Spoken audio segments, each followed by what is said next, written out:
Okay, last example here. Last example. Remember, first step is already done for us. We don't have anything to factor. And if you look, for example, this is the most complicated polynomial, but it's already factored. It's already shown as two linear polynomials multiplied together, x and x plus 2. So we've already done the factoring. Move on to step 2. Step 2, we're going to get rid of our denominator. So two ways to do that. Can we cancel any matching factors? If I'm looking at, I've got one factor on top, x minus 1, another factor on the bottom, x. They don't match. I can't cancel. This fraction, I've got a 1 on top, and on the bottom I've got an x, that's one factor, and an x plus 2, that's the other factor, but no factors match from the top and the bottom. So nothing to cancel there.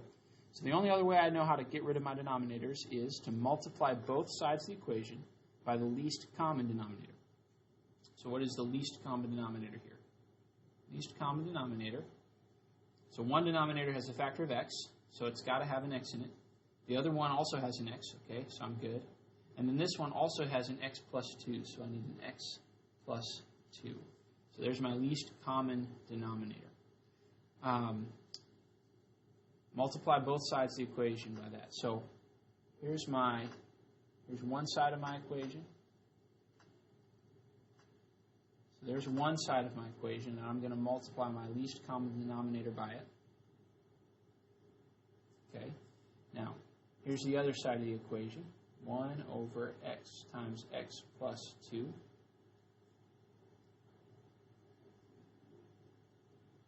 Multiply my least common denominator by that. Okay? Why do I do this?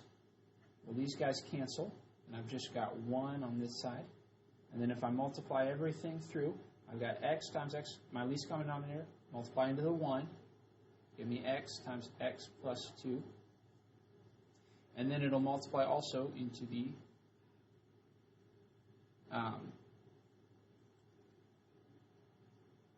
second term in my parentheses. So x minus 1 over x.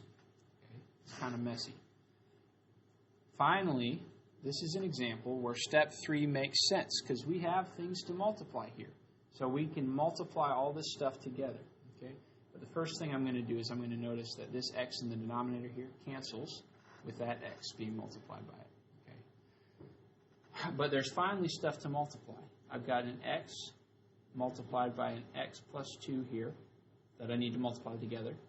And then my other term, these x's canceled, but I still have an x plus 2 times an x minus 1.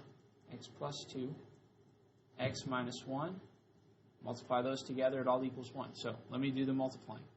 I've got x squared plus 2x minus, and here's x squared.